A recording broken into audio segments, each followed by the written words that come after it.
네, 안녕하세요. 나덕현입니다.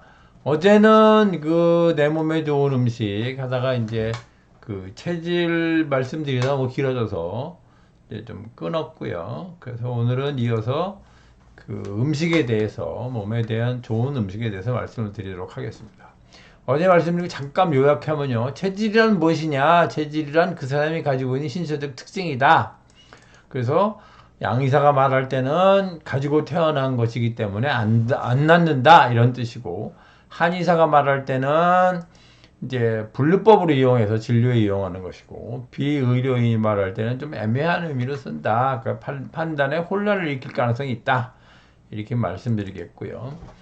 어쨌든 그래도 체질에 맞는 음식은 있을 게 아닌가. 그렇게 이제 많이들 뭐 그런 욕구를 버리지 못하시죠. 그래서 이제 좋아하는 것을 자기가 웬만한 것을 알고 있으니까 좋아하는 것을 골고루 먹는다 이렇게 말씀드리겠고요.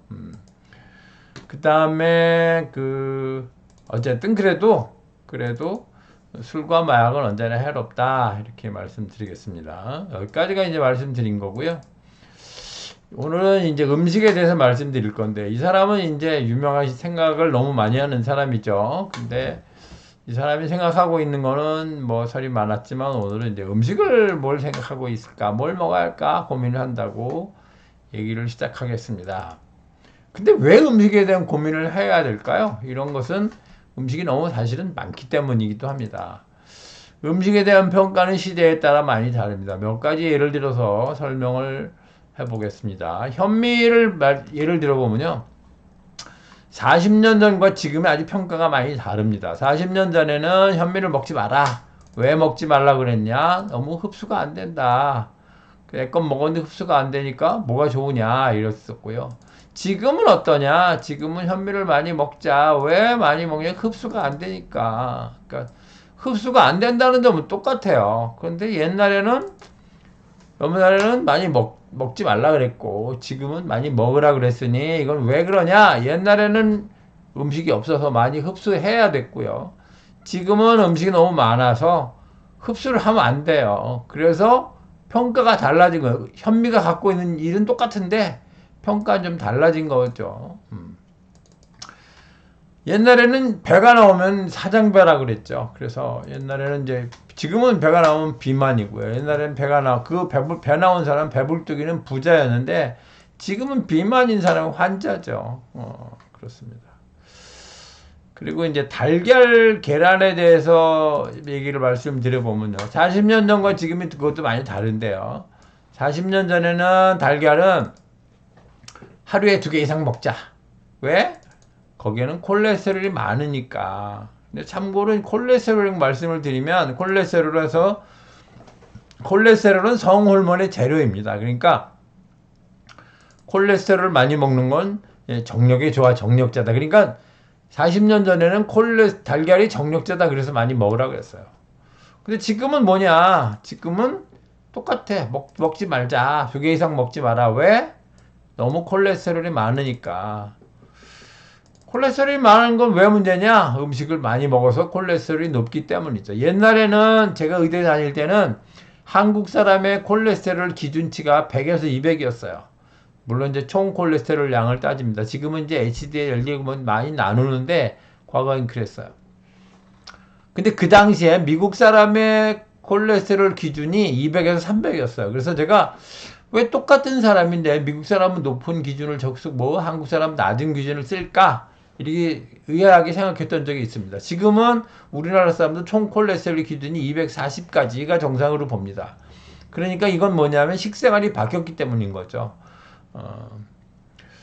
그래서 또 근데 이제 거기에도 달걀에 대해서 생각할 게 있는데, 사육 환경에 따라서 달걀의 성분이 많이 달라집니다.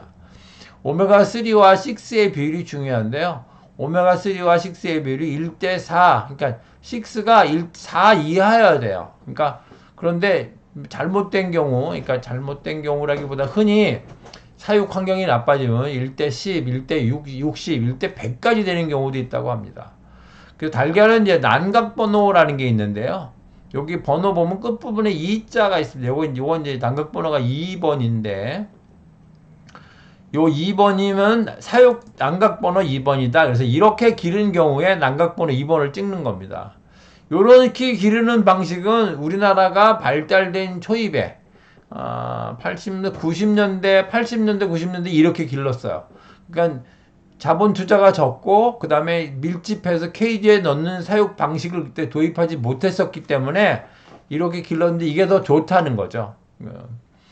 그리고 지금은 이제 더 발달됐다는 건데 이렇게 이제 케이지에 넣어서 기르는데 3번 또는 4번. 그러니까 이게 좀 더 좁은 거는 4번, 조금 여유가 있는 건 3번 이렇게 찍습니다. 그러니까 이런 거는 이제 조금 더 나쁜 거고요. 이렇게 난각 번호가 1번 그러면 이렇게 이제 완전 방목을 해서 하는 건데 이거 훨씬 좋다는 거죠. 그러면 이렇게 기른 거에 따라서 1번이나 2번 되면 그 오메가3와 6의 비율이 1대 4 또는 1대 2까지도 내려간다고 합니다. 그래서 이런 걸 쓰는 게 좋다. 그러니까 달걀을 살 땐 난각번호를 확인하는 게 좋다. 이렇게 말씀드리겠고요. 당분도 요새는 단 거를 또 뭐 끔찍하게 막 싫어하는데 당분이라는 거는 사실은 몸에서 쓰는 가장 기본적인 에너지입니다. 그래서 피 속에 있는 혈당이 포도당입니다. 그러니까 사실은 뭐 그것도 설명드릴 건 많지만 어쨌든 다 포도당이고 우리가 탄수화물을 먹는 거는 탄수화물이 분해되고 소화될 때 분해돼 가지고 결국 포도당이 되는 겁니다. 그러니까 너무 많이 먹기 때문에 문제이지 포도당 자체가 문제는 사실은 아니에요. 근데 이런 게 이제 원리이고 그래도 그럼 뭘 먹어야 되냐 구체적으로 좀 말 좀 해줘라 이런 말씀들을 많이 하셔서 조금 더 구체적으로 말씀을 드리겠습니다. 쌀 같은 경우는 그러면 현미가 좋습니다. 현미를 드시고요. 그 다음에 현미는 일반적으로 파는 현미는 3분도미인데요. 3분도미도 좀 깔깔하다 그러시는 분은 5분도미도 괜찮습니다. 5분도미도 괜찮고요. 그런데 이제 현미가 먹고 소화 안 되시는 분이 있어요. 가끔. 그러시는 분은 이제 백미가 좋으신 분이니까 최소 7분도 이상, 그래서 10분도에서 12분도 정도 드시는 게 좋고요. 밀가루는 당연히 통밀이 좋습니다. 통밀이 그 정제해서 나온 백밀보다 훨씬 낫습니다. 왜 그러냐? 섬유소가 많아서 그렇습니다. 섬유소도 굉장히 중요한 요소인데 우리가 너무 정제된 음식을 먹어서 섬유소가 좀 적어요. 그런 게 좀 문제가 될 수 있죠. 쇠고기하고 우유는 풀 먹여 키운 소가 있고 곡식 먹여 키운 소가 있는데 풀 먹여 키운 소에서 나온 고기와 우유를 먹는 게 좋습니다. 이것도 이 풀 먹여 키운 소하고 곡식 먹여 키운 소가 오메가3와 6의 비율이 많이 달라진다고 그래요. 역시 마찬가지로 1대 4 이하로 떨어져야 되는데 심한 경우 1대 100까지도 된다니까. 이거를 이제 풀 먹여 키운 소에서 나온 고기와 우유를 먹어야 되는데 국내에서는 그런 우유가 나오는 곳이 딱 한 군데인가 있고요. 나머지 물론 제가 확인한 건 아닌데 그 사람들이 쓴 그 안내문에 그렇게 있습니다. 근데 그렇게 있고 나머지는 다 뭐 곡식을 먹여 키우는 거니까 우리나라 환경이 좀 나쁘다고 볼 수 있죠.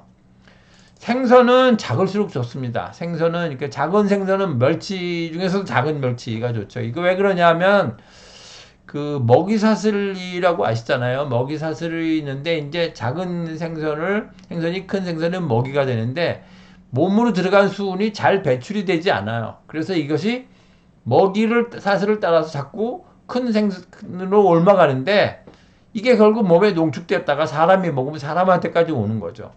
그래서 영향을 많이 받는 분은 이것 때문에 병이 생기기도 합니다. 그러니까 생선은 될 수 있으면 작은 걸 먹어라. 그렇게 말씀드리겠고요.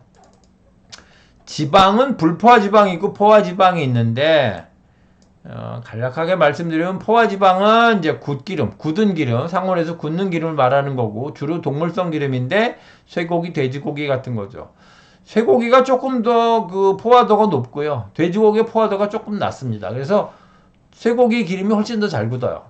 그리고 아보카도 기름은 이제 이거는 식물성 기름임에도 불구하고 포화지방이기 때문에 상온에서 잘 굳습니다. 근데 포화지방의 장점은 변성이 적죠.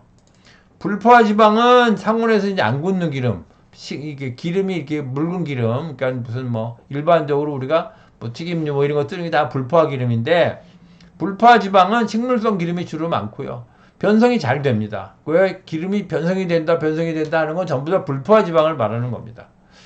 그러니까 불포화지방은 변성이 잘 되고 포화지방은 변성이 안 되기 때문에 따지고 보면 변성이 된다는 뜻은 뭐예요? 나쁜 기름이 된다는 뜻이고 발암물질이 된다는 뜻이기도 해요. 그러니까 사실은 그런 걸 쓸 때 포화지방을 쓰는 게 더 유리할 수도 있습니다. 저는 이제 포화지방을 많이 쓰는데요. 식물성 기름에서는 그랬더니 식물성 기름을 좋다는 거에 버릴 수가 없으니까 식물성 기름 중에서는 참기름보다 들기름이 훨씬 좋습니다. 식물성 기름에서 제일 좋은 두 가지를 꼽아라. 딴 거하고 사실은 차이가 많이 나요. 근데 그건 뭐냐 하면 들기름하고 아마씨 기름이 두 가지가 아주 좋습니다. 그것들이 오메가3하고 비율 중에 오메가3가 월등 높아요. 근데 반드시 냉장 보관하셔야 되고요. 그리고 그 다음에 이제 뭐 기타 나머지 다른 걸로다가 이제 생강이나 강황은 이제 카레지 않습니까? 그리고 생강, 강황, 양파, 마늘 이런 걸 먹으면 좋다 이렇게 말씀드릴 수 있겠습니다. 기니까 이제 정리를 좀 하겠습니다. 첫째는 골고루 먹는 게 무엇보다 중요하고요. 또 하나 과식하지 않는 게 중요합니다. 그리고 현미와 통밀을 먹는 게 이제 좋고요. 그 다음에 식물성 기름은 산패되지 않게 써야 된다. 그래서 냉장 보관하고 재사용하지 않는다. 이런 거고요. 사실은 동물성 기름도 괜찮다. 그래서 포화지방도 괜찮다. 포화지방을 아보카도 같은 포화지방류를 쓰는 것도 상당히 좋은 선택이 될 수 있다. 이렇게 말씀드리겠고요. 달걀은 난각본을 꼭 확인해라. 우유와 쇠고기는 풀먹인 소에서 나온 고기와 우유를 쓰는 것이 좋다. 생선은 작은 것이 좋고 역시 섬유소도 중요하다. 그래서 정리해보면 녹황색 채소, 생강, 마늘, 양파, 강황 같은 것들이 우리가 신경 써서 먹어야 될 것들이다. 이렇게 정리해서 말씀드릴 수 있겠습니다. 남은 휴일 잘 보내시고요. 오늘도 들어주셔서 감사합니다.